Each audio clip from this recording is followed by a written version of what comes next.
बंधू आणि भगिनींनो, अनुसूचित जाती उपवर्गीकरणाला ठाम विरोध करण्यासाठी गुरुवार 4 जून 2026 रोजी दी माईसाहेब आंबेडकर सभागृह, भीमछाया सांस्कृतिक केंद्र, मुंबई, डॉक्टर बाबासाहेब आंबेडकर चौक मार्ग, कलिना, सांताक्रूज येथे मोठ्या संख्येने आलेल्या सर्वांचे लोकनेता यूट्यूब चॅनलमध्ये खूप खूप स्वागत आहे। बंधू आणि भगिनींनो, आमच्या देशातील आणि महाराष्ट्र राज्यातील मनुवादी जातीयवादी BJP सरकारला हे आरक्षण पूर्वीपासूनच खटकत आहे।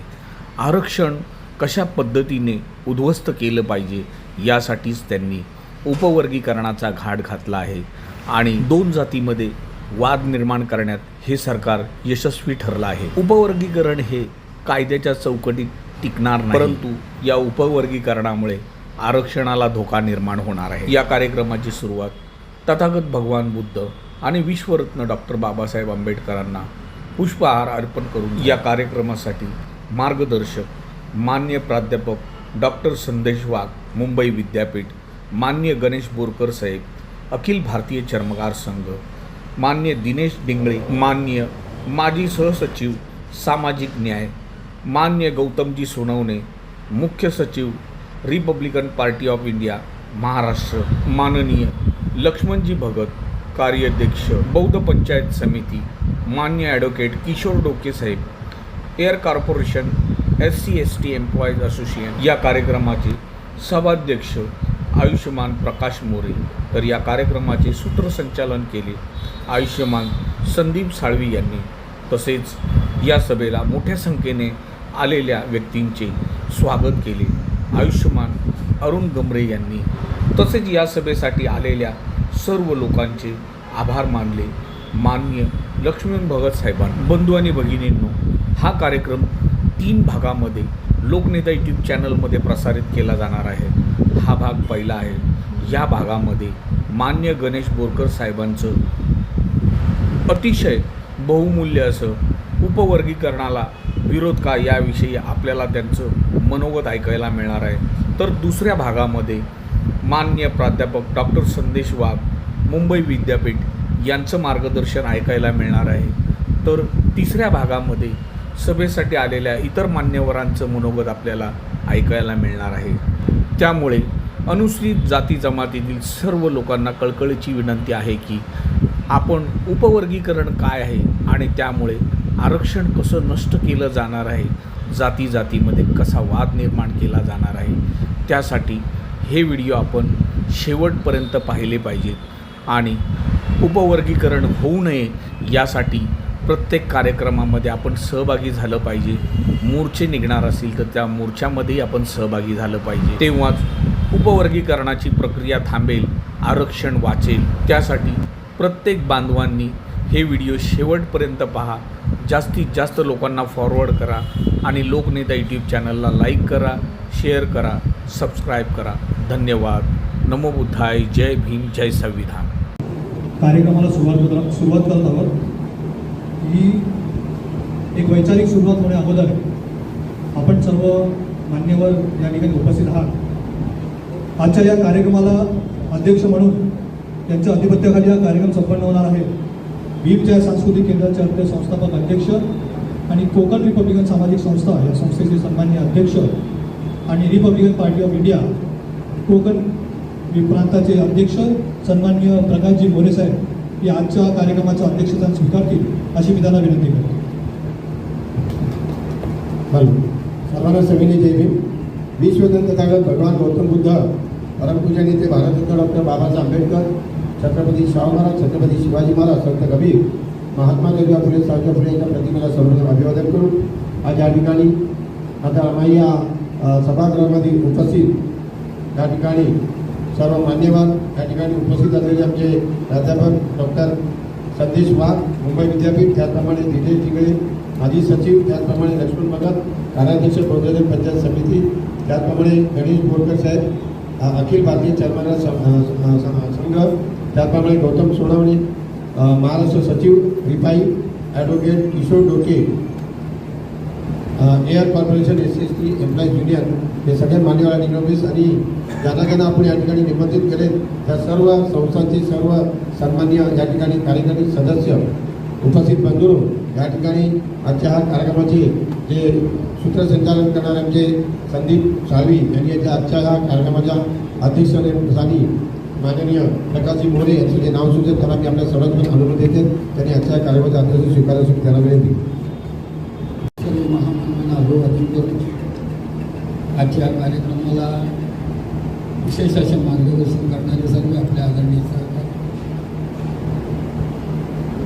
सगळे हेतुचिंत आणि जमवलेले सगळे जमलेले माझे विनसैनिक मित्रांनो, आजच्या कार्यक्रमाचं अध्यक्षस्थान मी स्वीकारत असून आदरणीय आजच्या कार्यक्रमाची जे काही सूत्रसंचालन आहे थोडं आपण फरक केलेला आहे.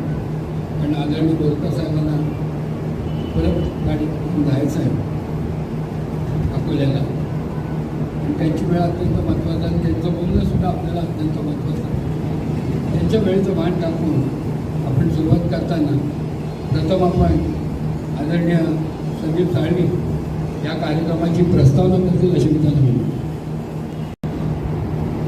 सर्वांना पुन्हा एकदा सगळ्यांनी जय भीम. आपल्या सगळ्यांना ज्ञात असेल की सध्या महाराष्ट्रामध्ये जी परिस्थिती आहे ती महाराष्ट्रामध्ये अनुसूचित जाती आणि जमाती यांच्या आरक्षणावरती संविधानातनं पळवाट काढून जे उपवर्गीकरण केलं जात आहे आणि ते SC STचं त्या उपवर्गीकरणाला आपल्या संपूर्ण महाराष्ट्रामध्ये विरोध होत असताना या जिल्ह्यामध्ये देखील त्याचा विरोध झाला पाहिजे. या अनुषंगाने आपण सर्व विचारवंतांच्या आणि इथे काही उपस्थित मान्यवर आहेत आपल्या सर्वांचं विचार विनिमय व्हावं यासाठी ही बैठक या ठिकाणी आज बोलवण्यात आलेली आहे. या बैठकीचा उद्देश एवढाच असेल की जे उपवर्गीकरण जे सरकार करत आहे ते उपवर्गीकरण का करावं किंवा याला आमचा विरोध का आहे ते सर्व समजून घेण्याकरिता आपण या ठिकाणी जी बैठक बोलवलेली आहे. बंधू आणि भगिनींनो, उपवर्गीकरणामुळे आरक्षणाला कसा धोका निर्माण होईल त्याविषयी आपल्याला मार्गदर्शन करणारे प्राध्यापक संविधान आरक्षण अभ्यासक संदेश वाघ साहेब. आचार्य या ठिकाणी उपस्थित आहेत, मी त्यांना विनंती करतो की त्यांनी मार्गदर्शन करावं.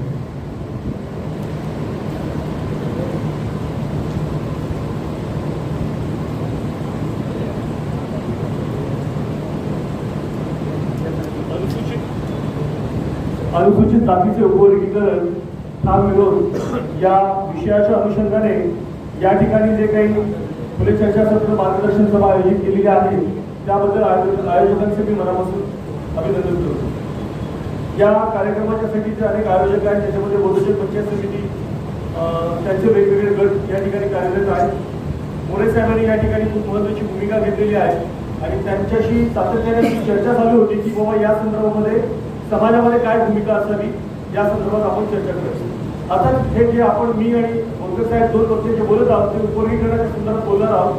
त्याच्यानंतर जनगणनेमध्ये बौद्धांची भूमिका काय असायला हवी या अनुषंगाने जो काही मोठा संभ्रम निर्माण झालेला त्या संदर्भामध्ये मला वाटतं भगत सर आणि डिग्रे साहेब बोलतील आणि या ठिकाणी सोनारे साहेब ते बोलतील. मी मूळ मुद्द्यापासून सुरुवात करतो आणि फार तांत्रिक पद्धतीने बोलण्याचा प्रयत्न करतो. सांगण्याचा उद्देश असा आहे की आता ही उपवर्गीकरणाची प्रक्रिया सुरू झाली, कशी झाली, काय झाली हे समजणं गरजेचं आहे. बाबासाहेब आंबेडकरांनी आपल्याला भारतीय संविधानामध्ये आरक्षण दिलं आणि हे आरक्षण दिल्यानंतर ज्या काही एकूण जाती आहेत अनुसूचित जातीच्या अनुसूचित जमातीच्या त्यांना आरक्षण मिळालेलं आहे हे आपल्याला लक्षात घेणं गरजेचं आहे. आणि आजवर स्वातंत्र्य मिळाल्यापासून आतापर्यंत अशा कोणत्याही पद्धतीचं उपवर्गीकरण झालेलं नाही हे लक्षात घेणं गरजेचं आहे. काही कालावधी सुटला तर आपल्याला लक्षात येतो. बाबासाहेब आंबेडकरांनी ज्यावेळेला घटना लिहिली त्यावेळेला घटनेमध्ये असं कुठेही लिहिलं नव्हतं की अनुसूचित जातीचं उपवर्गीकरण करण्यात यावं. हा पहिला मुद्दा लक्षात घेणं गरजेचं आहे. त्याबरोबरच बाबासाहेब आंबेडकरांनी जी काही संकल्पना दिलेली आहे आर्टिकल 341च्या प्रमाणे बाबासाहेबांनी सांगितलं की अनुसूचित जाती हा एकसंघ आहे. एकसंघ आहे म्हणजे काय की त्यांच्यावरती अस्पृश्यतेच्या कारणास्तव हे लादले गेले असं त्याच्यामध्ये त्यांनी म्हटलं. थोडक्यात बसून सांगतो. हे सांगत असताना मला काही गोष्टी सांगणं देखील महत्वाचं वाटतं. ते सांगताना आपल्याला एक लक्षात घेणं गरजेचं आहे की अस्पृश्यतेचे निकष काय.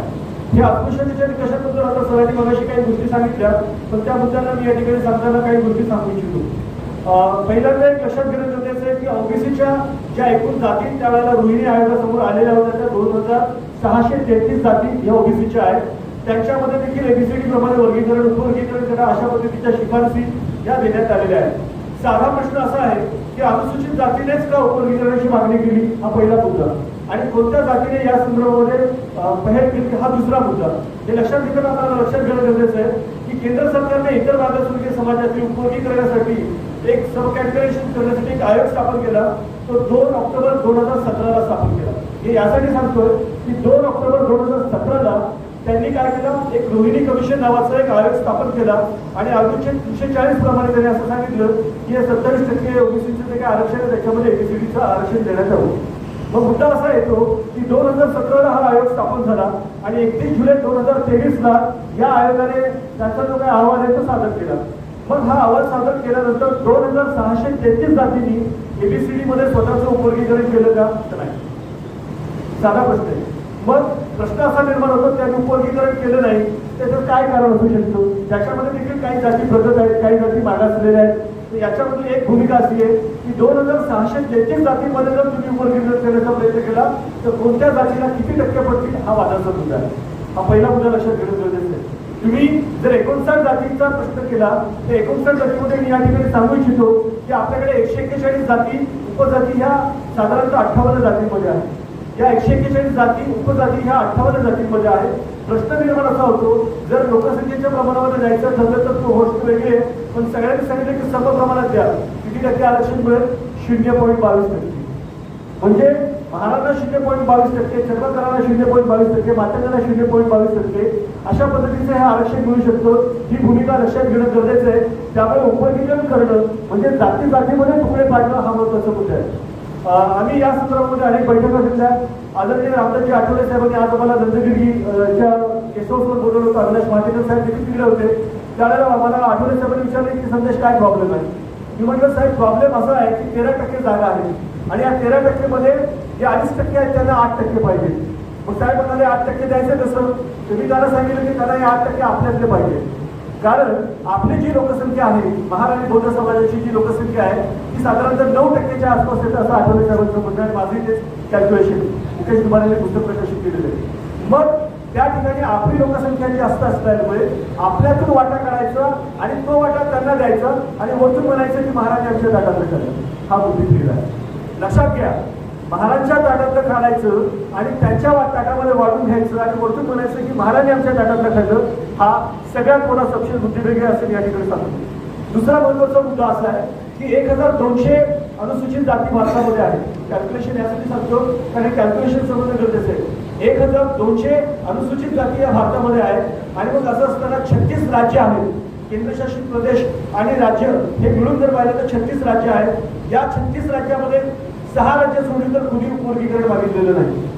हाही महत्वाचा मुद्दा लक्षात घेणं गरजेचं आहे. मग या 30 राज्यांमध्ये आणि केंद्रशासित प्रदेश एकाही केंद्रशासित प्रदेशामध्ये उपवर्गीकरण झालेलं नाही हे लक्षात घेणं गरजेचं आहे. मग आता प्रश्न असा निर्माण होतो 36 राज्यांमध्ये 6 राज्य मागतात आणि 30 राज्य मागत नाही कारण त्यांना माहिती आहे की उपवर्गीकरण झालं तर त्यांच्या हातामध्ये काहीही मिळणार नाही. 13% तुम्हाला कितीतरी खेळता येतं. 13% तुम्हाला भारताच्या संविधानाच्या आर्टिकल 14 प्रमाणे समान संधी प्राप्त होते आणि तुम्ही जर पद असतील तर त्याच्यामध्ये चर्मकार असो, मातंग असो, महार असो, त्याच्यानंतर लिंगडे असो, या सगळ्या समाजाच्या लोकांना सर्व प्रमाणामध्ये संधी प्राप्त होते. लक्षात घेणं गरजेचं आहे. हे एक खूप मोठं षडयंत्र आहे. म्हणून आठवले साहेबांनी आज जाहीर केलं. एबीपी माझ्याला देखील त्यांची मुलाखत आलेली आहे. या ठिकाणी गौतम सोनवणे साहेब आहेत. त्यांनी सांगितलं की लोकसंख्येच्या प्रमाणामध्ये आरक्षण दिलं पाहिजे. लोकसंख्येच्या प्रमाणामध्ये आरक्षण द्यायला जात क्रमांक 46चा विरोध आहे. मी मातंग शब्द मुद्दामून यासाठी वापरत नाही कारण तो जातीवाचक शब्द असल्यामुळे आपण जात क्रमांक 46 हा शब्द त्या ठिकाणी वापरू आणि आपल्याला 37 वापरून त्यांना 11 वापरू हा नंतर करू शकतो. म्हणजे मुद्दा असा येतो की हे लक्षात घेणं गरजेचं आहे की या सगळ्या प्रक्रियेमध्ये महाराणी यांच्या ताटातलं खाल्लं अशा पद्धतीची भूमिका मांडायची, लोकांमध्ये गैरसमज निर्माण करायचे आणि महाराजांची बदनामी करायची, बौद्धांची बदनामी करायचे. हे एक सिस्टमॅटिकली षडयंत्र आहे. ही कॉन्स्पिरसी आहे. या कॉन्स्पिरसीची सुरुवात कशी झाली हे सांगतो. आदरणीय डिंगरे साहेब या ठिकाणी म्हणजे मी जे बोलायला सुरुवात झालो त्याचं सगळं क्रेडिट जर तुम्हाला द्यायचं असेल तर ते आदरणीय दिनेशजी डिंगरे साहेबांना जातं, कारण त्यांनी हे सगळे कागदपत्र कुठून उपलब्ध करायचे, कसे मिळवायचे, या सगळ्या लिस्ट आपल्याला प्राप्त करून दिल्या. पुढे हेही सांगतो की जे ऑब्जेक्शन आपल्याला सांगितलं होतं रेज करायला, त्या ऑब्जेक्शनसाठी दिनेश साहेबांनी 10,000 रुपये दिले आणि आपण एक लिंक तयार केली आहे, त्याच्यामध्ये 10-20,000 लोकांनी त्या ठिकाणी शासनाला पाठवलं, त्याची आपल्याला फीडबॅक लिंक आपल्याकडे आलेली आहे. आता मुद्दा महत्वाचा सांगतो. पहिला मुद्दा कशी सुरुवात झाली. 58 जातींनी मागितलं काय? नाही मागितलं. 58 जातींनी उपवर्गीकरण मागितलं नाही, म्हणजे 141 उपजातींनी मागितलं का? नाही मागितलं. मग किती जातींनी मागितलं?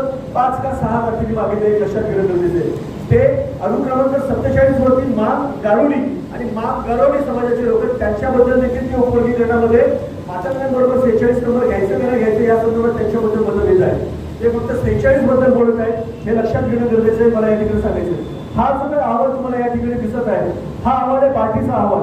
आणि बार्टी नावाची जी संस्था आहे ही कशासाठी आहे तर ती संशोधन करण्यासाठी. Babasaheb Ambedkar research training institute आहे. ही कोणी स्थापन केली होती तर ही रत्नाकर गायकवाड साहेबांनी स्थापन केली होती. हे लक्षात घेणं गरजेचं आहे. याचं मूळ काम काय की याचं मूळ काम आहे की संशोधन करणं. याचं काम हे असं उपवर्गीकरणाचे अहवाल तयार करण्याचं काम नाही. मी महाराष्ट्र राज्य अनुसूचित जाती जमाती आयोगामध्ये सदस्य सचिव म्हणून काम केलेलं आहे.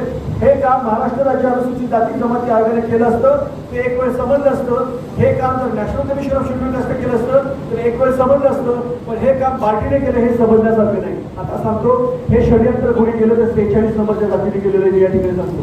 या 46 नंबरच्या जातीच्या लोकांनी म्हणजे 5 नावं तुम्हाला या ठिकाणी सांगतो. 5च्या 5 एका जातीचे आहेत. हे 5च्या 5 एका जातीचे आहे. मधुकर गायकवाड IAS अधिकारी, माजी समाज कल्याण आयुक्त, केशव शेखरापुत्र प्रशासकीय अधिकारी महानंदा, बळीराम गायकवाड माजी कुलसचिव मुंबई विद्यापीठ, अंकुश गोतावळे समन्वयक सकल मातंग समाज, मारुती वाडेकर समन्वयक सकल मातंग समाज, ही एकाच जातीचे.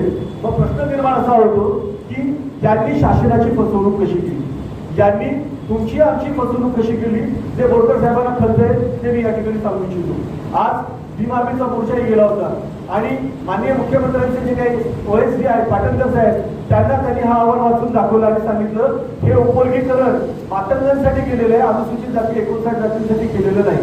ते कसं, ते यांची ओळ वाचा. मातंग समाजाच्या उन्नतीसाठी अनुसूचित जातीचे अवकळानुसार उपवर्गीकरण करण्यात यावे याची भूमिका मांडलेली. मातंग समाजाचे उन्नतीसाठी अनुसूचित जातीचे अवकळानुसार उपवर्गीकरण करण्यात आले. पण ही बैठक केव्हा झाली? ही बैठक झाली 25/3/2023 आणि ही 25/3/2023 जी काही बैठक झाली या बैठकीला मुंबईमध्ये आयोजन केलं होतं आणि मातंग समाजाच्या मागण्यांसाठी हे झालं होतं. त्यावेळेला जे मुख्यमंत्री होते ते सामाजिक न्याय मंत्री होते.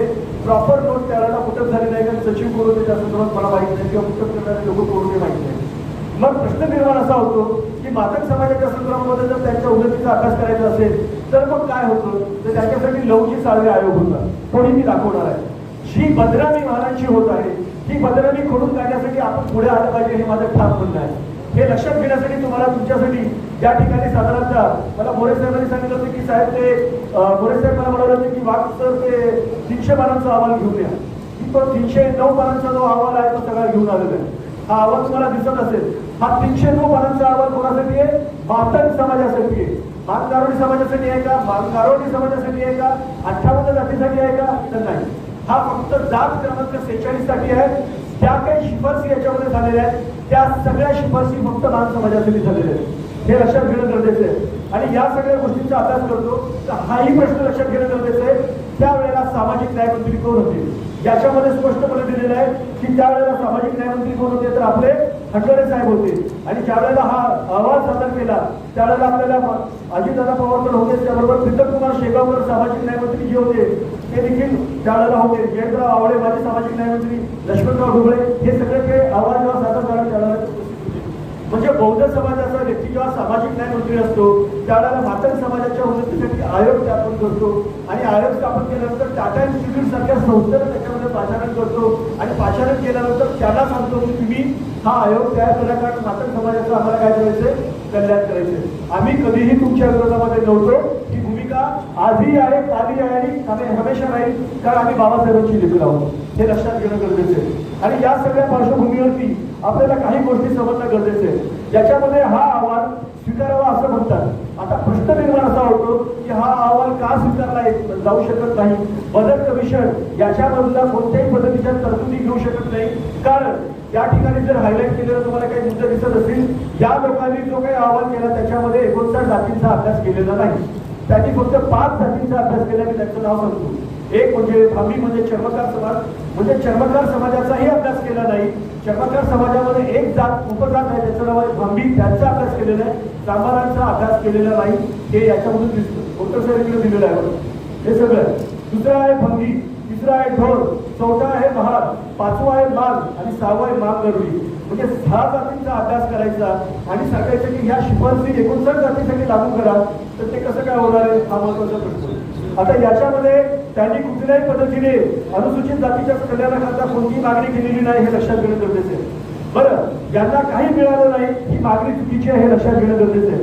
कारण मी या ठिकाणी सांगतो 1962-67 मध्ये भिंगार दिवे, बाबुराव भानसकर, देवराम कांबळे हे सगळे त्यांच्या समाजाचे मंत्री त्यावेळेला प्रमुख होते. त्याच्यानंतर आपण पाहतो की अशाच 1978-80 मध्ये त्या ठिकाणी टी.पी. कांबळे, ए.टी. कांबळे, राही बोराडे, जयंतराव आवळे हे त्या समाजाचे होते. आपण आता या ठिकाणी थोडक्यात सांगतो 1995 ते 99 जी काही विधानसभा होती त्याच्यामध्ये आवळे जयवंतराव गंगाराम मातंग समाजाचे, कांबळे दिलीप ज्ञानदेव मातंग समाजाचे, कांबळे मधुकर शंकर मातंग समाजाचे, खंदारे उत्तम प्रकाश बाबुराव मातंग समाजाचे, गुंडेरे राम संभाजी मातंग समाजाचे, पाटे अविनाश मधुकरराव मातंग समाजाचे आणि प्राध्यापक भोगले लक्ष्मण कोंडिबा मातंग समाजाचे. म्हणजे तुमचे प्रतिनिधी नव्हते असं नाही. मग हे प्रतिनिधी असताना तुमचे काय प्रॉब्लेम झाला हे समजण्यासाठी तुम्हाला एक लक्षात घेणं गरजेचं आहे की त्या व्यक्तींनी काय काम केलं काय नाही केलं हे लक्षात घेणं गरजेचं आहे. पुढे काही गोष्टींचा जो आपण अनालिसिस करतो तर आपल्याला लक्षात येतं की या समाजाचे देखील सामाजिक न्याय मंत्री झालेले आहेत आणि त्या देखील त्याची भूमिका अशी महत्वाची आहे. आता प्रश्न निर्माण असा होतो की लोकांचं असं म्हणणं आहे की हा प्रश्न केवळ 59 जातीचा आहे. 59 जातीचा हा प्रश्न नाही, हा 141 जातीचा प्रश्न आहे हे लक्षात घेणं गरजेचं आहे. आणि यासाठी मी सांगतो तुम्हाला काही नावं घेतो आणि थोडक्यात सांगतो या ठिकाणी, म्हणजे पूर्ण घेत नाही मी. पहिली जात आहे अगर, अनामुख, दुसरी आर्यामाला, तिसरी चौथी अरवामाला, बहाना, बाकर, बट, बलाही हे सगळ्या जाती ते 1, 2, 3, 4, 5 क्रमांकावर येतात. आता चर्मकार समाज कुठे येतो हे लक्षात घ्या. चर्मकार समाजामध्ये देखील अनेक उपजाती आहेत.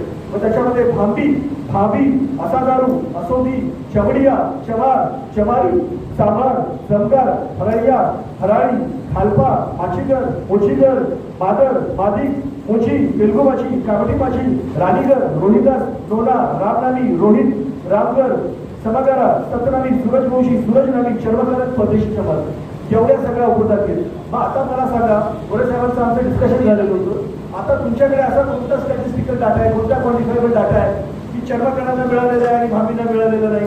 ज्यामध्ये तेलगुमुची, कामाटीमुची, राणीगर यांना नोकरीमध्ये त्यांचा वाटा मिळाला आणि ह्यांना मिळाला, अशा कोणत्याही पद्धतीचा डाटा आपल्याकडे उपलब्ध नाही हे लक्षात घेणं गरजेचं आहे. या सगळ्या पार्श्वभूमीवर तुम्हाला सांगायचं आहे की हे फार मोठ्या प्रमाणामध्ये 141 जातींचा किंवा साधारणतः 58 जातींचा फार मोठ्या प्रमाणामध्ये गोंधळ निर्माण करण्याची प्रक्रिया केलेली आहे. हे सांगताना आपण 37 नंबरवरती महार, मेहरा, तरार, देगू हे आपले या जाती आहेत. आणि याच्यामध्ये 46 मध्ये ज्या आहेत ज्यांनी मागणी केलेली आहे त्याच्यामध्ये माग, मातंग, मिनी मालिक, लग्नी माग, माघोशी, मदारी, गारुडी, राधेमाग हे लोक आहेत. आणि 47ला जे आहेत ते आहे माग गारुडी आणि माग गारुडी. याच्याबद्दल तुमची काय भूमिका आहे हे देखील त्यांनी जाहीर करणं गरजेचं आहे. हा महत्वाचा मुद्दा आहे. आता प्रश्न निर्माण असा होतो की आठवले साहेब मला सकाळी बोलले संदेश 8% कसे देणार आहेत. मग 8% कसे देणार याच्यासाठी ज्यांनी सगळं राजकारण करायला सुरुवात केली. यांचे जनप्रतिनिधी 4 लोकांचं मोर्चा घेऊन फिरायचे, पाठीमागे ट्रक असायचा, नाव घेणार नाही. आणि ते काय असेल एक्सवायझेड ते लोक म्हणायचे काय की यांनी आमच्या ताटातलं खाल्लं. का असं म्हणतात ते, का असं म्हणत नाही की चर्मकारांनी आमच्या ताटातलं खाल्लं, बंगल्याने आमच्या ताटातलं खाल्लं. ते यासाठी म्हणतात कारण 8.5 ते 9% लोकसंख्या केवळ महाराष्ट्राची आहे. हे लक्षात घेणं गरजेचं आहे. म्हणजे यांच्याकडून आपल्याला पर्सेंटेज काढून घेता येतील आणि त्या पर्सेंटेज काढलं की आपल्याला जास्त प्रतिनिधित्व मिळेल ही भूमिका आहे. साधा प्रश्न असा आहे की अनेक जाती अशा आहेत 1 ते 100 मधल्या जाती आहेत, 100 ते 1000 मधल्या जाती आहेत, 1000 ते 10,000 मधल्या जाती आहेत. त्यांची सगळी स्टॅटिस्टिकल आकडेवारी माझ्याकडे आहे. पण या सगळ्या जाती असताना त्या जातींच्या बद्दल हे काही बोलत नाही. हे कशाबद्दल बोलतात तर त्यांच्या वैयक्तिक बाबींपुरता बोलतात. हा महत्वाचा मुद्दा लक्षात घेणं गरजेचं आहे. हा जो काही क्रांती 9 साले मातंग समाजाचा अभ्यास आयोग अहवाल आलेला आहे या अहवालाचा जेव्हा आपण अभ्यास करतो तेव्हा आपल्याला लक्षात येतं की यांनी काय मागण्या केलेल्या आहेत. तर थोडक्यात तुमचं वेळ घेतो पण सांगतो. याच्यामध्ये त्यांनी 82 मागण्या केल्या होत्या. दिगळे साहेब या ठिकाणी आहेत, ते करेक्ट घेऊ शकतात. त्याच्यातल्या 14 शिफारसी त्यांनी मान्य केलेल्या नाहीयेत आणि आरक्षणाची जी मागणी होती त्यांनी स्वतंत्र आरक्षण मागितलं होतं. म्हणजे स्वतंत्र आरक्षण मागण्याचा विषयच त्यावेळेला येत नव्हता, तरी स्वतंत्र आरक्षणाची मागणी त्यावेळेला केलेली होती. आणि 68 ज्या मागण्या आहेत त्या 68 मागण्या त्यांनी तत्वता मान्य केलेल्या आहेत. मला साधा प्रश्न तुम्हाला असा विचारायचा आहे, तुम्ही एवढे विचारवंत आणि तुम्ही एवढे जनप्रतिनिधी आमच्या समाजाची बदनामी करत आहात, तर तुम्ही आम्हाला सांगा या 82 मागण्यांमध्ये एक तरी मागणी महाराजांसाठी आहे का? एक तरी मागणी चर्मकारांसाठी आहे का? एक तरी मागणी लिंग ढोलसाठी आहे का? एक तरी मागणी बेडा जंतूंसाठी आहे का? एक तरी मागणी बसार समाजासाठी आहे का? नाही. मग ह्या कोणासाठी आहेत? फक्त आणि फक्त जाती क्रमांक 46 साठी. साहेब काही सांगतो मला, पहिली मागणी जी आहे वाचक समूहातील लोकांना अग्रक्रमाने कमाल जमीन धारणा कायद्यानुसार अतिरिक्त ठरलेली गायरान पडी जमीन किमान 2 हेक्टर आणि बागायती 1 हेक्टर जमीन या कुटुंबाला दिली पाहिजे आणि 50% लाभार्थीचा कर्जाचा हिस्सा हा शासनाने भरावा, बंद करावा. म्हणजे त्यांना जमीन द्यायची, त्याचे 50% कोणी भरायचे? शासनाने भरायचे. आणि मग बाकीच्या जातींसाठी काय? दादासाहेब गायकवाड कर्मवीर यांनी जो लढा लढला होता भूमिहीनांसाठी, तो काय महाराजांसाठी लढलेला नव्हता, तो समस्त जातींसाठी लढलेला होता. ही आपली पक्षाची भूमिका होती, ही बाबासाहेबांची भूमिका हे लक्षात घेणं गरजेचं आहे. पुढे नवीन तंत्रज्ञानाचे शिक्षण देताना मातक समाजाला 100% अनुदानावरती त्यांना बी बियाणे, खते, अवजारे, विहिरी, कुपोषण मोटरपंप देण्यात यावे. सूतगिरणी योजनेमध्ये मातक समाजाला फॅसिलिटी देण्यात याव्या, अशा त्यांच्या मागण्या आहेत. मातक समाजाच्या लेबर सोसायट्या स्थापन कराव्यात. बांधकाम, वाहतूक, प्रकल्प उभारणी यासाठी त्यांना कंत्राट देण्यात यावे. सरकारी स्वस्त धान्य दुकान, रॉकेल, गॅस, पेट्रोल एजन्सी या समुदायातील तरुणांना प्राधान्यक्रमाने देण्यात यावे. महानगरपालिका, ग्रामपंचायतमध्ये मातक समाजाच्या तरुणांना आणि महिलांना व्यवसायासाठी शासकीय गाडी उपलब्ध करून द्यावे आणि शासनाच्या समुदायाच्या या विकासासाठी 15% रक्कम शासनाने द्यावी. म्हणजे इथे काय म्हणतात 50% रक्कम शासन भरेल, बरोबर. इथे काय म्हणतात गाडी त्यासाठी 15% रक्कम शासन भरेल.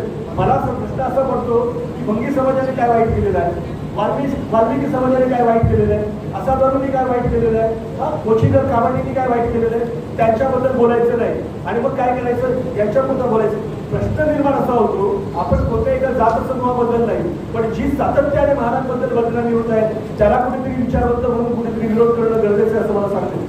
अनुसूचित जातीच्या लोकांना अंशतः अनुदान व अंशतः रूपाने जी घरकुल योजना दिलेली आहे त्यामध्ये प्रत्येकी 1.5 लाख रुपये किमतीची घरे हडको, भाडा आणि सिडको सारख्या प्रतिकरणांमार्फत बांधून देऊन मातक समाजासाठी योजना कार्यान्वित करा, अशा पद्धतीच्या मागण्या आहेत. अशा अनेक मागण्या आहेत. त्या मागण्या सांगायला गेलं तर त्याला वेळ कमी पडेल, परंतु काही महत्वाच्या मागण्या मी यासाठी सांगतोय कारण आपल्या विचारावर त्याने असं वाटतं की यांना काही मिळालेलं नाही. त्यांना असं वाटतं की आपल्या यांना काही मिळालेलं नाही, नोकरीमध्ये सगळीकडे बोलत दिसतात. तुमच्याकडे क्वांटिफायबल डाटाच नाही. पहिला मुद्दा लक्षात घ्या, तुमच्याकडे कोणती आकडेवारी नाहीये की ज्या आकडेवारीच्या आधाराने तुम्ही सांगू शकाल की हा जो 9 सर्वे आयोग आहे त्याने फक्त 5 जातींचा अभ्यास केलेला आहे, 59 जातींचा अभ्यास केलेला नाही. त्यामुळे ते जे काही त्यांची चर्चा झालेली ही सगळी चुकीची आहे. PhD करणाऱ्या विद्यार्थ्यांकरता 10,000 रुपये मातक समाजाच्या विद्यार्थ्यांसाठी देण्यात आले, मग बाकीच्या विद्यार्थ्यांसाठी का द्यायचं नाही? हाही प्रश्न आहे ना. मग ह्या सगळ्या प्रश्नांचा जेव्हा आपण अभ्यास करतो आणि जेव्हा आपण उहापोह करतो तर आपल्याला लक्षात येतं की त्यांच्यासाठी बरंच काही दिलेलं आहे आणि आपल्यासाठी काहीच दिलेलं नाही. आणि त्यांच्यासाठी जे काही दिलेलं आहे त्याच्यासाठी आपली सकारात्मक भूमिका आहे. आपली म्हणजे अंधारे साहेबांची भूमिका आहे, आठवले साहेबांची भूमिका आहे, वडोले साहेबांची भूमिका आहे. राजकुमार वडोले ज्याला सामाजिक न्यायमंत्री होते तेव्हा लाड बागे समितीच्या ज्या शिफारसी होत्या त्याच्यातल्या मॅक्झिमम शिफारसी केवळ आणि केवळ मान समाजासाठी होते, हे लक्षात घेणं गरजेचं आहे. वैद्यकीय अभियांत्रिकी माहिती तंत्रज्ञान अभ्यासक्रमामध्ये मातक समाजाच्या विद्यार्थ्यांसाठी जिल्हा स्तरावर स्वतंत्र शासकीय वसतिगृह आपल्याकडे आमचे विद्यार्थी आहेत. या ठिकाणी सांगतो तुम्हाला की महार समाजाचा आणि इतर 58 जातींचा मुलगा जर नापास झाला तर त्याला हॉस्टेलमधून काढण्यात येते आणि जर मातक समाजाचा मुलगा नापास झाला तर त्याला फेल्युअर टर्नओव्हर, बरोबर करावे, त्यांना फेल्युअर टर्नओव्हर दिलं जातं. अशा पद्धतीची माहिती आपल्या विद्यार्थ्यांनी आपल्याला दिलेली आहे. मला सांगण्याचा उद्देश असा आहे की ह्या सगळ्या गोष्टी तुम्हाला दिल्यानंतर देखील तुम्ही जर महार समाजाचा द्वेष करत असाल आणि म्हणत असाल की आम्ही तुमच्या वाटेचं खाल्लं तर हे चुकीचं आहे, त्यांच्या मागण्यावर काही ठिकाणी हास्यास्पद आहे मला सांगा असं वाटतं. आता मागण्यामध्ये मांगीर बाबाचं काही देवस्थान आहे, त्या मांगीर बाबाच्या देवस्थानाचं त्या ठिकाणी काय करा, त्यांनी पुनरुद्धार करा, अशा पद्धतीची मागणी केली आहे. प्रश्न निर्माण असा होतो की अनुसूचित जातींना आरक्षण कुणी दिलं, बरोबर. अनुसूचित जातींना आरक्षण देण्यासाठी या 1921 संसद निवेदन कुणी दिलं. अनुसूचित जातीसाठी सायबर कमिशन पुढे कोण म्हटलं, राऊंड टेबल कॉन्फरन्स पुढे म्हटलं, पुणे कुरार कुणी केला, कॅबिनेट मिशन पुढे, त्याच्यानंतर क्रिप्स मिशन पुढे कोण बोललं, त्यांच्याबद्दल यांनी एकही शब्द काढलेला नाही. त्यांच्याबद्दल म्हणजे कोण, परमपूज्य डॉक्टर बाबासाहेब आंबेडकर यांच्याबद्दल एकही शब्द नाही आणि त्यांच्या संदर्भात स्थळांचा विकास करण्यासाठी एकही शब्द नाही, हे मला या ठिकाणी सांगायचं आहे. आता प्रश्न निर्माण असा होतो की पहिल्यांदा आपल्याला लक्षात आलं की अवघड अहवाल बनवणारे कोण होते, 5 जण एकाच जातीचे होते. आता दुसरा प्रश्न जर तुम्हाला पडलेला असेल तर दुसऱ्या प्रश्नामध्ये असं निर्माण होतो की मग याच्यामध्ये पण हे आहे काय, साधा प्रश्न यस ते आहे, ते कसं आहे ते माहितीच्या अधिकारामध्ये प्राप्त झालं. या ठिकाणी जे काही माहितीच्या अधिकारामध्ये प्राप्त झालेलं आहे, इंदिरा आसवार नावाच्या ज्या मॅडम ज्यांना बदल कमिशनचं सचिव केलेलं होतं, त्यांनी त्यावेळेला त्यांचा राजीनामा दिला होता. त्यांनी दिला का द्यायला लावला मला माहित नाही, पण त्यांनी असमर्थ दाखवली. आणि वाक्य वाचून दाखवतो आणि वाक्य वाचून दाखवल्यानंतर तुम्हाला लक्षात येईल प्रज्ञा मोहिते जन्माची अधिकारी डॉक्टर बाबासाहेब आंबेडकर संशोधन संस्था बाळ ठिकाणी माहिती दिलेली आहे आणि त्यांनी सतीश खरवडेंचे त्या ठिकाणी सर्क्युलर लावलेले आहे आणि याला नाही म्हणता येणार नाही कारण याच्यामध्ये RTIचा शिक्का पडलेला आहे. त्यामुळे ऑथेंटिक माहिती आपण कोर्टामध्ये पण वापरू शकतो. यामध्ये असं म्हटलेलं आहे की प्रस्तुत समितीवर शासन निर्णय क्रमांक 15/2024 रोजी इंदिरा आसवार निबंधक बाबासाहेब आंबेडकर पार्टी यांची सदस्य सचिव म्हणून नेमणूक करण्यात आली आहे आणि आसवार यांनी सदस्यस्थितीत असलेल्या प्रशासकीय कामामुळे अतिरिक्त जबाबदारी घेण्यासाठी नकार दिला असं त्यांनी म्हटलेलं आहे आणि त्यामुळे या उक्त समितीवरती सदस्य सचिव म्हणून महासंचालक डॉक्टर बाबासाहेब आंबेडकर संशोधन आणि तुम्हाला लाज वाटते का स्वतःचं नाव द्यायला, म्हणजे लोकांसमोर येईल बाबा हे पुन्हा 146 नंबरवाले इकडे आले त्यांनी हा सगळा गोंधळ केला. साधा प्रश्न आहे. मी या ठिकाणी आपल्या आदरणीय डिग्रे साहेब आहेत, अनेक मान्यवर आहेत. साहेब मला एक सांगा, जर सामाजिक न्याय विभागाने अहवाल सादर समिती नेमली, बरोबर, सामाजिक न्याय विभागाने समिती नेमली, ती कशी नेमली सांगतो. 17/3/2026 त्या मुख्यमंत्र्यांना त्यांनी काय केलेल्या शिफारसी सादर केलेल्या आहेत. मग ते कुणाला द्यायला पाहिजे होतं बदल कमिशनने आणि सेक्रेटरी कोण आहे तर सुनील वारे आहे, बरोबर ना. मग त्यांनी कोणाला द्यायला पाहिजे, त्यावेळेला कदाचित बदल असतील दुसरं कुठे मंडळ त्यांनी डिफरंट इश्यू, परंतु जी व्यूहरचना करण्यात आलेली आहे तो सामाजिक न्याय मंत्र्यांना दिलेलं नाही आणि आपल्या सामाजिक न्याय मंत्र्यांच्या सचिवांना पण दिलेलं नाही. म्हणजे याचा अर्थ असा आहे तुम्ही ड्यू प्रोसेसला फॉलो करत नाही, जे शासकीय प्रक्रिया आहे त्याला तुम्ही फॉलो करत नाही, कारण त्याला माहिती आहे की यांच्याकडे आलं तर हे पुन्हा काहीतरी समिती बसवतील आणि समिती बसवल्यानंतर त्याच्यामध्ये फेरबदल करण्याचा प्रयत्न करतील, या सगळ्या गोष्टी त्याच्यामध्ये येतात. त्यामुळे हा प्रश्न महत्वाचा आहे, हा न्यायसंगत आहे का, याच्यामध्ये फेअरनेस आहे का हे आपल्याला लक्षात घेणं गरजेचं आहे. जर याच्यामध्ये जर फेअरनेस नसेल तर ते काय आहे हे समजणं गरजेचं आहे.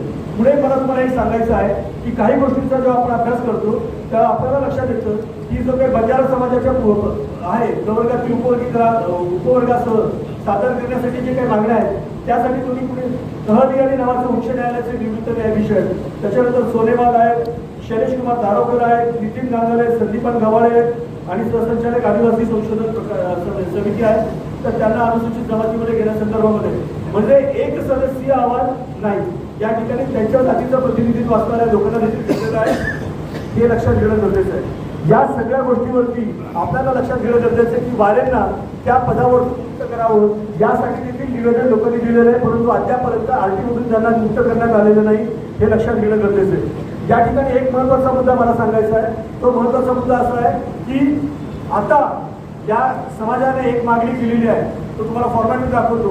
ही मागणी अशी केली की क्रिमिनल लावा. अरे काय क्रिमिनल लावा, कशाला क्रिमिनल लावा, क्रिमिनल कशाला लावा, साधा प्रश्न आहे. क्रिमिनल लावल्यामुळे काय होणार आहे, आज तुम्हाला आम्हाला 59 जातींना आणि सर्व जातींना जे काही मिळतं अनुसूचित जाती जमातीच्या एक जातीचा दाखला करा, तुम्हाला आयुष्यभर एक जातीचा दाखला करा, तुम्हाला आयुष्यभर काय मिळतं, रिझर्वेशन मिळतं. एक जातीचा दाखला करा, तुम्हाला शाळेमध्ये प्रवेश मिळतो.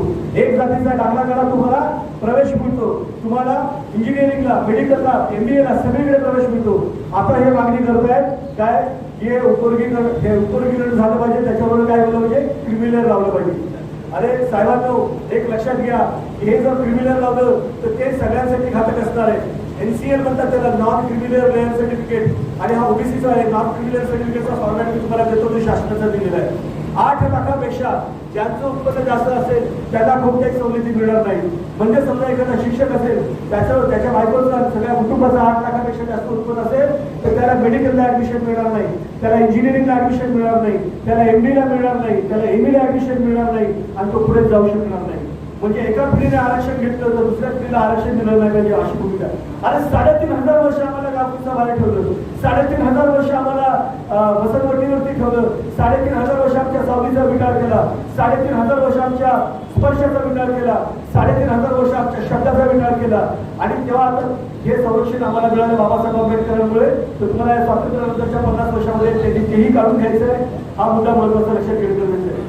म्हणून जी भूमिका घेत आहेत ही भूमिका चुकीची आहे हे लक्षात घेणं गरजेचं आहे. दरवर्षी तुम्हाला NCL दाखला करावा लागेल हे लक्षात घ्या. जोपर्यंत तुम्ही दाखला काढत नाही तोपर्यंत तुम्हाला काहीही मिळत नाही.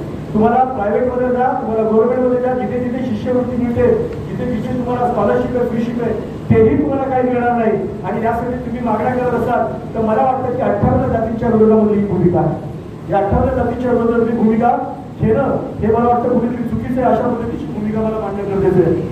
या ठिकाणी काही गोष्टींचा अववाद करणं गरजेचं आहे. हे सांगत असताना मला हे सांगणं गरजेचं आहे की आता माझ्याकडे काही सर्क्युलर आहे, त्या सर्क्युलर तुम्हाला मी दाखवतो. ज्या पद्धतीने 30% पॅटर्न असतं ते काही विद्यापीठाचे सर्क्युलर आहे आणि त्याच्यामध्ये आपल्या विद्यार्थ्यांना MA असो, MBA असो, MBBS असो, त्याच्यामध्ये टोटल 30% पॅटर्न असतं. ज्या टोटल 30% पॅटर्नमध्ये ज्या ट्युशन फीस पासून ज्या बाकीच्या सगळ्या फी आहेत हे सगळे पैसे कोण भरतात तर सामाजिक न्याय विभाग भरतात. म्हणजे आपले डिग्री साहेबांचे लोक आहेत ते लोक भरतात. हे लक्षात घ्या. आणि मग त्याच्यामध्ये 400 रुपयामध्ये आपल्या पोराला ऍडमिशन मिळतं. साहेब मुंबई विद्यापीठामध्ये म्हणा, पुणे विद्यापीठामध्ये म्हणा, 400 रुपयामध्ये MA ऍडमिशन मिळतं आणि त्या 400 रुपयामध्ये त्यांचा 2 लाखाचा विमा असतो. म्हणजे त्या मुलाचा मृत्यू झाला तर त्याला काय मिळतं, त्याच्या कुटुंबियाला 2 लाख रुपये मिळतात. या योजना कुणामुळे चालू झालेल्या आहेत? बाबासाहेब आंबेडकरांमुळे चालू झालेल्या आहेत. या योजना बाबासाहेबांमुळे चालू झालेल्या आहेत. आता समजा आपल्या पोराला 400 रुपयामध्ये ऍडमिशन नाही मिळालं तर ते पुढे कुठे जातील? MBBSचा एक कोर्स करायला साधारणतः प्रायव्हेटमध्ये गेलं ते 1 कोटी रुपये लागतात. कोणत्या महारामांकडे 1 कोटी रुपये आहेत मला सांगा? नोकरी करतात त्याच्याकडे पण नाही. आणि ज्यांचे नोकरी झालेले ते घरं घेतात आणि घरं घेतल्यानंतर मात्र त्यांना काही करता येत नाही. हा महत्वाचा मुद्दा मला या ठिकाणी सांगायचा आहे. काही महत्वाचे मुद्दे सांगतो साहेबांना मला स्टेशनला सोडायचं आहे. या ठिकाणी महत्वाचा मुद्दा जो आहे की आपल्याकडे एक संस्था आहे, त्या त्रिशरण संस्थेने त्या ठिकाणी काय केलेलं आहे, एक कोर्टामध्ये केस टाकली, सांगितलं हा बदल समितीचा अहवाल प्रकाशित केलेला नाही, हा बदल समितीचा अहवाल प्रकाशित केलेला नाही तर आम्हाला तो देण्यात यावा असं त्यांनी सांगितलं. मग सामाजिक न्याय विभागाच्या एक मॅडम आहेत Varsha Gomantrao Deshmukh, deputy secretary social justice, यांनी ऍफिडेव्हिट सादर केलं आणि ऍफिडेव्हिट सादर केल्यानंतर 29/4/2026 त्याच्यामध्ये सांगितले, काय सांगितले, I said that the petitioners are free to give their suggestions or objections on the subject of subcategorization of scheduled caste category. I say that no suggestions have been asked in respect of the report. I say that the petitioner has no right to ask a copy of the committee report. I say that therefore demand made by the petitioner for providing a copy of the report of the committee headed by the brother is opposed by the respondent. म्हणजे सामाजिक न्याय विभागाला इथे संधी होती की तुम्ही तो देऊ शकला असता, त्या संधीच्या माध्यमातून तुम्ही दिला असतं तर कदाचित आम्हाला कळलं असतं. मला तर असा डाऊट आहे किंवा बहुतांश लोकांना असा डाऊट आहे की याच्यामधली जी सांगितली आकडेवारी आहे जर ती अबकडच्या आम्हाला माहितीनुसार जर घेतली असेल आणि या लवजी सारख्या आयोगाच्या प्रमाणे घेतली असेल त्याच्यामध्ये फक्त 5 ते 6 जातींचा अभ्यास केलेला आहे. त्याच्यामध्ये पहिली भांबी नावाची येते, नंतर भंगी येते, कर्मचाऱ्याचे महाल येते आणि मग मान येते, मग मानगरुड येते. त्यांचा जर काही डाटा घेतला असेल तर तो डाटा ग्राह्य धरता येणार नाही. कारण 6 जाती म्हणजे 59 जाती नाही, हे लक्षात घेण्याचा प्रयत्न करा. 6 जाती म्हणजे 59 जाती नाही. जर बदल विषयाने जर उचललं असेल तिकडचं तर ते चुकीचं असेल असं मला या ठिकाणी सांगणं गरजेचं आहे.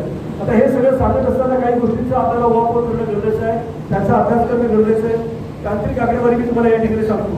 आता ही जी आकडेवारी आहे ही आकडेवारी जी आपल्याला पुस्तकाच्या माध्यमातून प्राप्त झालेली आहे, धर्मांतरित बौद्धांची जी संख्या आहे ती 65,31,200 आहे. धर्मांतरित बौद्धांची संख्या महाराष्ट्रामध्ये आहे 65,31,200 आहे आणि महाराजची संख्या आहे जी 80,06,060 आहे. म्हणजे 80 आणि 65 करा किती होतात बघा तुम्ही. 1,45,00,000 आसपास आहे. म्हणजे तुम्ही साधारणतः 8 ते 9% आसपास आहात. आपण फक्त महाराजच्या लोकसंख्येला काउंट करून चालणार नाही, आपल्याला बौद्धांची पण लोकसंख्या काउंट करावं लागेल. ते जात नमुना 7 प्रमाणे सांगितले साहेब होते, मी बोलणार नाही, तो त्यांच्या साहेबांचा विषय आहे. मग त्यामुळे आपल्याला लक्षात घेणं आहे, अरे आपण 1000 लोकांच्या व्हॉट्सअप ग्रुपमध्ये आणि 100-200 लोकांच्या व्हॉट्सअप ग्रुपमध्ये फिरत आहोत. आपल्याला कधी या 1,45,00,000 लोकसंख्या असलेल्या लोकांमध्ये पोहोचता येईल हा महत्वाचा मुद्दा लक्षात घेणं गरजेचं आहे. हा महत्वाचा मुद्दा. मग मान समाज किती आहे? 1.63% आहे, हे लक्षात घेणं. 1.63%. आता आपण 2.64% म्हणतो, परंतु जी आकडेवारी आहे त्याप्रमाणे किती आहे? 63% त्याची संख्या. बरं 1.63% तर त्यांना 8% कसं देणार? आठवले साहेब मला ते थोडा संदेश कसं काय देणार? आपण लोक कसं त्याच्या प्रमाणामध्ये बघू, हा प्रश्न त्या ठिकाणी निर्माण झाला. त्यानंतर मग भांबी आहेत 0.93% आणि इतर उर्वरित जाती 0.90%. या पद्धतीने हे 13%चं कॅल्क्युलेशन, म्हणजे 13%मध्ये कोण किती आहे हे लक्षात घेणं गरजेचं आहे. प्रश्न निर्माण असा होतो, तुम्हाला जर काही पाहिजे असेल तर तुम्ही रिझर्वेशनच हा काही प्रश्न असा मुद्दा नाही. तो तुम्हाला खातेल समाजाच्या उन्नतीसाठी तुम्हाला लवजी साळवे आयोग आहे, त्या आयोगाच्या माध्यमातून जे काही तुमच्यासाठी ज्या वेगवेगळ्या फॅसिलिटी दिल्या त्याला स्ट्रेंथन करण्याचा प्रयत्न करा. त्याच्यामध्ये तुम्ही जास्तीत जास्त फॅसिलिटी घेण्याचा प्रयत्न करा. बार्टी 59 जातींसाठी आहे, बार्टी 59 जातींसाठी आहे आणि आरटी किती जातीसाठी आहे? एका जातीसाठी आहे.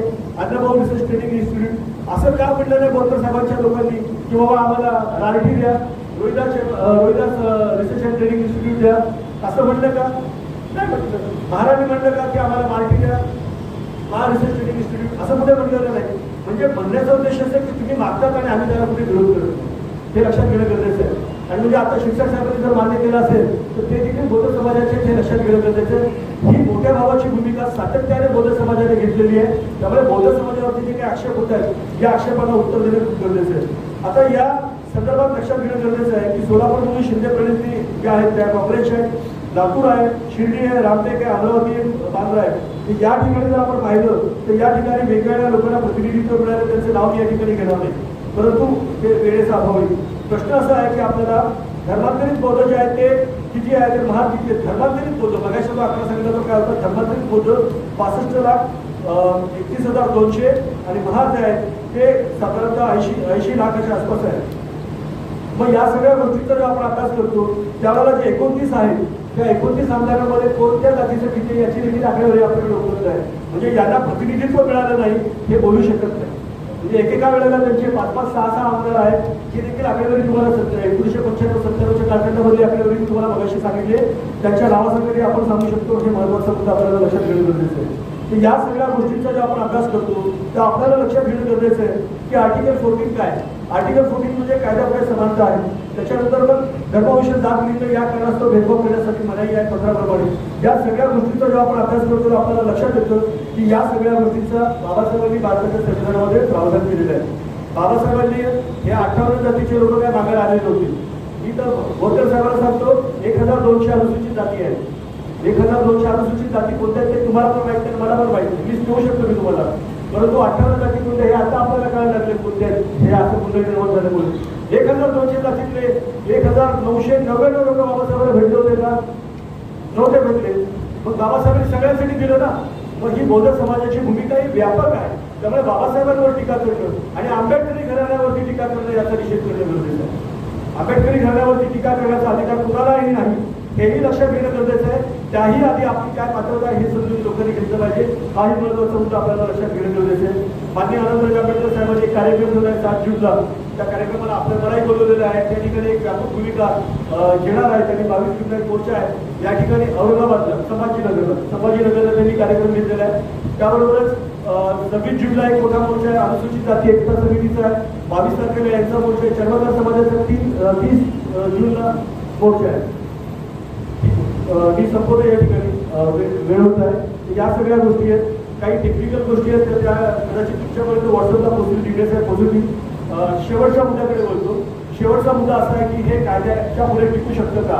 हे कायद्याच्या पुढे बिलकुल टिकू शकत नाही हे स्पष्टपणे मी तुम्हाला या ठिकाणी सांगतो. त्याचं कारण काय हे तुम्हाला समजणं गरजेचं आहे. त्याचं कारण असं आहे की या सर्वोच्च न्यायालयाने जर तुमची एखादी समिती असेल त्या समितीने कसं काम करावं या संदर्भामध्ये निकष दिलेले आहेत हे लक्षात घ्या. आंध्र प्रदेशमध्ये पण असंच झालं. तिथे न्यायमूर्तीची समिती नियुक्त केली, त्यांनी त्यांचा अहवाल दिला, शासनाने तो कार्यान्वित केला. परंतु भारताच्या संविधानामध्ये बाबासाहेब आंबेडकरांनी पुन्हा सांगतो भारताच्या संविधानामध्ये डॉक्टर बाबासाहेब आंबेडकरांनी राज्याला जाती ठरवण्याचा अधिकार दिलेला नाही. तो अधिकार केंद्र सरकारला दिलेला आहे. तो अधिकार कोणाला दिलेला आहे? भारताच्या संसदेला दिलेला आहे. आणि ते पास करण्याचा अधिकार कोणाला आहे? राष्ट्रपतीला. हे समजणं गरजेचं आहे. तिथे प्रश्न निर्माण झाला. आणि दुसरा महत्त्वाचा मुद्दा एक तुम्हाला सांगतो त्यामध्ये बाबासाहेब आंबेडकरांनी 338 मध्ये एक प्रावधान केलेलं आहे. ते प्रावधान काय ते सांगतो तुम्हाला. हे लोक गेले कोर्टामध्ये आणि कोर्टामध्ये एक केस आहे Narayan versus government of Andhra Pradesh and others. म्हणजे Narayan versus government of Andhra Pradesh and others. या केसमध्ये काय झालं त्यांनी सांगितलं की अनुसूचित जातीच्या संदर्भामध्ये जर काही धोरणात्मक पॉलिसी ठरत असेल, जर महत्वाचे धोरण ठरणार असेल तर ते ठरत असताना तुम्हाला कोणाशी रिकमेंडेशन ऑथॉरिटी पाहिजे, तर ते तुम्हाला रिकमेंडेटरी तुम्हाला national commission of schedule caste पाहिजे असं त्यांनी सांगितलेलं आहे.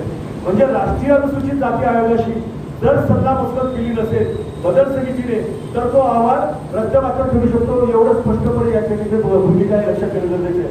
आपल्याला दोन्ही बाजूने लढणं गरजेचं आहे. जे कोणी मोर्चे काढतायत, जे कोणी आंदोलन करतायत, त्याला तुम्हाला सपोर्ट करायचा का नाही करायचा हा तुमचा वैयक्तिक प्रश्न आहे. परंतु उद्या येणाऱ्या पिढीचा सगळ्यात मोठा प्रश्न आहे.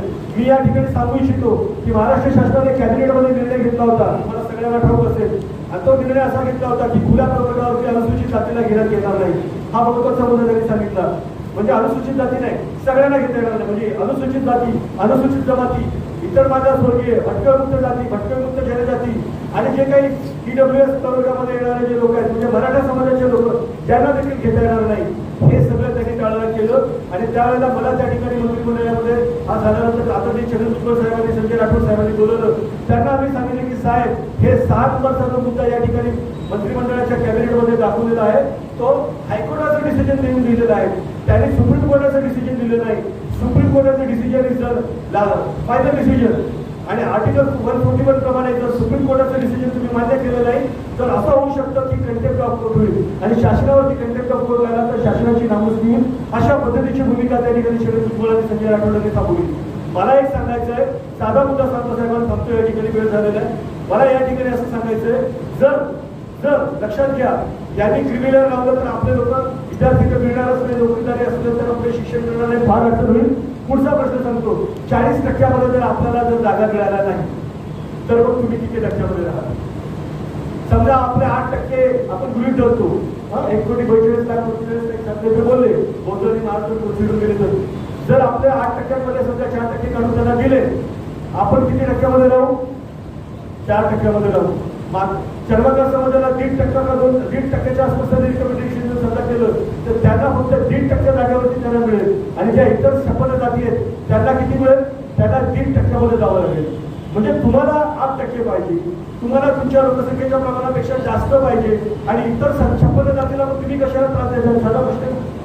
जे तुम्ही म्हणतात की काही लोकांचे स्टेटमेंट येतात की दुर्बल घटकांवरती डॉमिनेट घटक अन्याय करतात. अरे तुम्ही दुर्बल आहात की नाही ह्याच्यासाठी आकडेवारी असायला पाहिजे ना. ही आकडेवारी टाटा इन्स्टिट्यूटने काढलेली आहे, परंतु ती 5 जातींची काढलेली आहे, 59 जातींची काढलेली आहे. तुमच्यापेक्षा जास्त दुर्बल असणारे लोक पण आहेत, ज्यांची लोकसंख्या 1 ते 100 मध्ये आहे, ज्यांची लोकसंख्या 100 ते 1000 मध्ये आहे. त्यांच्याबद्दल तुम्ही कधी बोलणार का? हा महत्वाचा प्रश्न आपल्याला लक्षात घेणं गरजेचं आहे. त्याचीही नावं माझ्याकडे आहेत, त्याचीही आकडेवारी आपल्याकडे आहे. आणि हे जेव्हा आपण अभ्यास करतो तेव्हा आपल्याला लक्षात येतं की हे आरक्षण मागायचं, परंतु आरक्षण मागताना एखाद्या समाजावरती आरोप करायचा, त्याला बदनाम करायचं, ही जी काही भूमिका असेल ही भूमिका आपल्याला कुठेतरी विरोधात आहे, ही हाणून पाडली पाहिजे, हे लक्षात घेणं गरजेचं आहे. हे सगळं अभ्यास करताना काही पुस्तकांचा, काही सुप्रीम कोर्टच्या जजमेंटचा, काही हायकोर्टाच्या जजमेंटचा मी अभ्यास केलेला आहे. मला फक्त या ठिकाणी शेवटचं एक सांगायचं आहे की एक बघा 3 संकट या ठिकाणी आहेत. म्हणजे आमचे मोरे साहेबांनी आमची चर्चा होती या ठिकाणी, आम्हाला आम्ही बसतो. मोरे साहेबांनी चर्चा करताना मागे मला वाटतं बहुतेक पंचायत समितीचं आमच्या आदरणीय भगत साहेबांनी सातत्यानं 2 ठिकाणी कार्यक्रम घेतला तर त्यावेळी चर्चा झाली. त्यांचं म्हणणं असं आहे, म्हणजे साहेबांचं म्हणणं असं आहे, ज्यांचं भगत साहेबांचं म्हणणं असं आहे, काय म्हणणं आहे सांगतो तुम्हाला. म्हणजे समजा जर महाराजांना 4%, 5% दिले किंवा 6% दिले, यांना 2.5% दिले, कुणाला 1.5% दिले तर तेवढ्या पुरताच ते मर्यादित राहतील. जर खुल्या प्रवर्गामध्ये जर आरक्षण नाकारलं गेलं, वयाची सवलत नाकारली, त्याची एखाद्याने वयाची सवलत घेतली असेल, एखाद्याने प्रसिद्धीची सवलत घेतली असेल, एखाद्याने अजून काहीतरी सवलत घेतली असेल, फ्रीशिप घेतली असेल, स्कॉलरशिप घेतली असेल, त्याला समजा नाकारलं गेलं तर तुमचा फक्त टक्का किती राहणार आहे? 3% राहील, 2.5% राहील, 4% राहील, 5% राहील. म्हणजे जिथे 13% तुम्हाला ओपन चॅनल म्हणजे तुम्हाला खुल्या प्रवर्गामध्ये जाण्याची संधी होती त्याच्यामध्ये तुम्हाला मिळणार नाही. प्रश्न निर्माण असा निर्माण होतो की लोकसंख्येच्या प्रमाणामध्ये तेलंगणा राज्यामध्ये दिलेलं आहे, मग या ठिकाणी लोकसंख्येच्या प्रमाणामध्ये घेण्याची मागणी याला विरोध का करतात हा महत्वाचा मुद्दा आहे. तेलंगणामध्ये त्यांनी सांगितलं मादिगा समाजाने की आम्हाला स्वतंत्र गट द्या. का स्वतंत्र गट द्या? 2 गट बनवा, एक प्रगत गट बनवा, दुसरा अप्रगत गट बनवा. अप्रगत गटामध्ये काय 56 जातीला तुमच्याबरोबर काय प्रॉब्लेम आहे, पण 56 जातीला बरोबर घ्यायचं नाही, कारण 56 जातीचे लोक त्याच्यामध्ये कॉम्पिट करू शकतील असा त्यांना भीती वाटते. एनिवेज हा सगळा महत्वाचा मुद्दा लक्षात घेता आता मी 275 पानाची PPT मी या ठिकाणी बोलणार नाही, परंतु या ठिकाणी सांगतो की सुप्रीम कोर्टामध्ये आणि कोर्टाने एक जजमेंट दिलं, त्यांनी दिलेलं सांगितले ऑडी अल्टर पॅटर्न, म्हणजे दुसऱ्या बाजूचं म्हणणंही ऐकून घ्यावं लागतं. इथे दुसऱ्या बाजूचं म्हणणं ऐकून घेतलेलं आहे. बदल कमिशन कोण आहे? हा बदल कमिशन बरोबर आहे, हे सचिव कोण ते बाहेर ते कुठे फिरले, किती लोकांना भेटले? तर बदल साहेब तिकडे उत्तर प्रदेश पाटणामधून उच्च न्यायालय निवृत्त न्यायाधीश म्हणून आले, पण आपल्या सुनील वाले साहेबांना 46 नंबर वाल्यांना माहित नाही का महाराज समाजाचे लोक कुठे आहेत? त्यांना माहित नाही का 29 आमदार कोण आहेत? त्यांना माहित नाही का 6 खासदार कोण आहेत? त्यांना माहित नाही का राज्यसभा कोण आहे? त्यांना माहित नाही का रामदास आठवले आपले सामाजिक न्याय मंत्री महाराष्ट्राला रिप्रेझेंट करतात? त्यांना सगळं माहिती आहे, पण त्यांनी त्यांना भेटले नाही. तर त्यांनाही भेटले नाही, पण ते अनुसूचित जाती आयोगाला भेटले नाही, म्हणजे 339चं उल्लंघन केलं, बरोबर ना? सगळ्यांचं उल्लंघन करायचं आणि तुम्ही सरळ सांगायचं की आम्हाला स्वतंत्र गट आहे. तुम्हालाच का स्वतंत्र गट पाहिजे? तुमच्याबरोबर इतर ऑपरेटर आहेत त्यांना तुमच्याबरोबर का घ्यायचं नाही? हा सगळा महत्त्वाचा मुद्दा मला वाटतं की कुठेतरी संभ्रम निर्माण करणार आहे. आपल्याला एक व्हावं लागेल आणि यासाठी आपल्याला आपले जे काही म्हणणं आहे ते सांगावंसं वाटेल. साधा प्रश्न बोरकर साहेबांनी सांगितलं, मी सांगतो आम्हाला साहेबांना अकोल्याला जायचं, स्टेशनला तिकीटला पोहोचायचे. साहेब मला काय म्हणाले माहिती का, आता येता मला असं म्हणाले, तर सर म्हटले मला एक प्रश्न पडतो, असं जाहीर करण्यात आलेलं आहे की 2 महिन्यानंतर 2 महिन्याच्या आतमध्ये ते काय करणार आहे, बदल कमिशनचा अहवाल लागू करणार, म्हणजे 1 ऑगस्टला करतील. हे लक्षात घ्या तुम्हाला काय म्हणायचं. पण ज्या काही हरकती आल्या होत्या त्या 50,000 हरकती, 85% हरकती कोणाच्या आहेत? तर जमाकरांच्या आहेत, बौद्धांच्या आहेत, त्याच्याबरोबर भंगी समाजाच्या आहेत. त्या 58 जातींच्या ज्या काही हरकती आहेत त्या तुम्ही निकालात काढल्या का? तुम्ही बोलवलं का आम्हाला? आम्हाला वाटलं बोलवतील म्हणून आपण काय केलं, 11 एप्रिल ते 15 एप्रिलपर्यंत आम्ही वेळेसारखे फिरत असलो, आपले लोक देत बसले. नंतर 30 तारखेपर्यंत मुदत वाढवली. साधा प्रश्न आहे, त्या हरकती निकालात काढण्यासाठी न्यायमूर्ती बदलते निवृत्त न्यायमूर्ती आहेत, त्यांना उत्तर द्यायला पाहिजे ना. तिकडे त्यांनी उत्तर द्यायला पाहिजे की आम्ही 58 जातीच्या जनप्रतिनिधींना सुनावणी दिलेली नाही, द्यावी लागते सुनावणी. आंतरजातीय विवाद समिती जी आहे, मसुदा समिती, त्याचा मी सदस्य आहे, कायदा समितीचा सदस्य आहे, कंटेन्जन्सी प्लॅनचा मी सदस्य आहे. आम्ही हेअरिंग घेतलेल्या आहेत लोकांच्या, तुम्ही हेअरिंग का नाही घेतल्या? मग हेअरिंग घ्यायची असेल तर वर्तमानपत्रात जाहिराती द्याव्या लागतात. बरं, तुमच्या आणि माझ्या अवलोकनात अशा कोणत्याही वर्तमानपत्रामध्ये सम्राटमध्ये जाहिराती आल्याचं आपल्याला दिसत नाही. हाही महत्वाचा प्रश्न, कोणत्याही वेबसाईटमध्ये दिसत नाही. त्यांचं कार्यालय कुठे माहीत नाही, त्यांचा शिपाई कोण माहीत नाही, त्यांचा क्लार्क कोण माहीत नाही. मग हा बनवला कोणी? बनवला कोणी हा प्रश्न आहे ना, का बनवून दिलेला आहे हा पण दुसरा प्रश्न आहे. आणि मग हा अहवाल का दाबून ठेवला? का एवढी भीती आहे? एवढी भीती का आहे? आणि कोणाच्याही अहवालामध्ये आलेल्या आक्षेपांना उत्तर न देता, कोणत्याही अहवालात आलेल्या आक्षेपांना कोणत्याही पद्धतीचं त्याच्यामध्ये त्यांना हिअरिंग न देता जर जाहीरपणे जर हा अहवाल लागू केला तर मात्र रात्र वैरायची आहे. काय 2-3 आमदार असतील ते असं जर करत असतील आणि बाकीच्या लोकांना जर करत असतील, मला प्रश्न पडतो 29 आमदार कुठे गेले? मला प्रश्न पडतो 6 खासदार कुठे गेले? हे जनप्रतिनिधी कुठे गेले? त्यांची पण काय भूमिका आहे की? मला अजून पुढचा प्रश्न पडतो, national commission of schedule caste कुठे गेलो? प्रश्न आहे की नाही? आणि तुमचं उल्लंघन होतं 338 प्रमाणे तुम्हाला बोलायला देत नाही आणि अनुसूचित जाती आयोगाने अद्यापर्यंत हरकत नोंदवली नाही. ते राखी सावंतचं विकासाचं प्रकरण होतं तर महिला आयोग त्या ठिकाणी जाऊन आरडाओरडा करतो आणि आमचं एवढं मोठ्या मनाचा प्रश्न पोरांचा, त्याच्यामध्ये त्यांची भूमिका काय? तर मला असं वाटतं की हा अहवालामध्ये आपण थोडासा फेरविचार करावा. आंदोलनात्मक भूमिका आपण घेणार असाल तर ते आहे. या ठिकाणी अकोल्याहून आदरणीय बोरकर साहेब आले, त्याचं आपण टाळ्या वाजवून स्वागत करूया की त्यांनी ठरवलंय की आमच्या समाजाचं प्रतिनिधित्व तुमच्या समाजात दिसलं पाहिजे असं ते म्हणाले आणि त्या विनंतीला भीमराव आपल्या मोरे साहेबांनी मान दिला आणि त्यांना बोलण्याची संधी दिली, त्याबद्दल मी त्याचे आभार मानतो. मला बोलण्याची संधी दिली त्याबद्दल मी तुमचे आभार मानतो. रजा घेतो साहेबांना स्टेशनला सोडायचं. पुढील सगळ्या जिल्हा डिग्रे साहेब, सोनवणे साहेब, भगत साहेब यांच्या आधी सुपूर्द करतो. अर्धा तास द्यावा, आपण कार्यक्रम संपवणार आहे. आपण आता